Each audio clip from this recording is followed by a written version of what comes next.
August 4th, 2012, this video made it to the internet. What you're about to witness is a plane crash, as it was experienced from the right seat inside the cockpit. The accident took place on Saturday, June 30th, 2012. At the time of this report, information was preliminary and subject to change, but some had been collected by the NTSB. The aircraft is a Stinson Model 108-3, generally a 165 horsepower single-engine high-wing propeller-driven aircraft capable of carrying 4, plus full fuel and light baggage.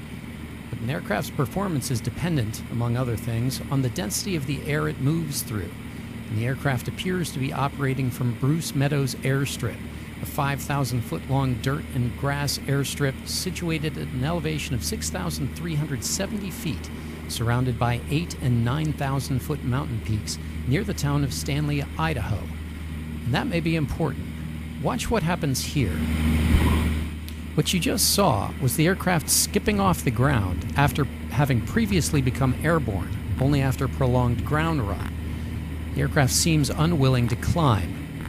We'll not speculate as to the cause of the crash, but it may nonetheless provide a good example of what pilots call a high-density altitude takeoff. Cold, low-altitude air is more dense. It's thicker than air found at higher altitudes and/or higher temperatures. Moisture in the air, humidity, displaces air molecules and also acts to thin the air. For the pilot of a propeller-driven aircraft, thick air has its benefits. It gives the surfaces of the aircraft, the wings and propeller, more to push against, as it were. It gives a naturally aspirated, non-turbocharged engine more air molecules to mix with fuel, and that results in higher power output.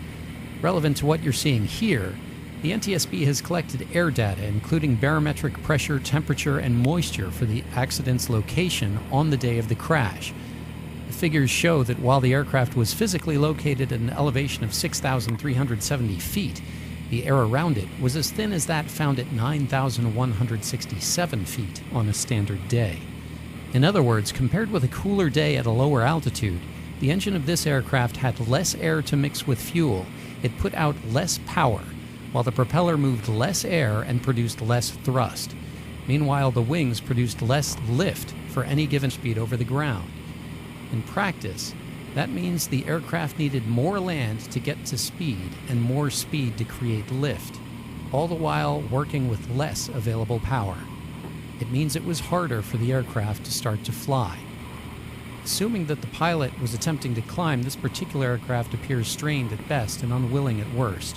Whatever the cause, this was the result.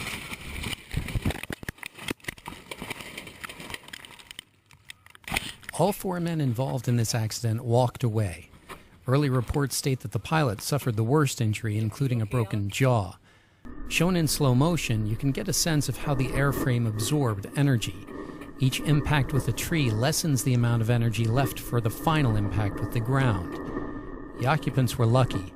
Once over the trees, there was very little the pilot could do. If faced with low airspeed and rising terrain, a turn was out of the question. At that point, riding it in might have been their best and only option. I'm Glenn Pugh for avweb.com. Thanks for watching.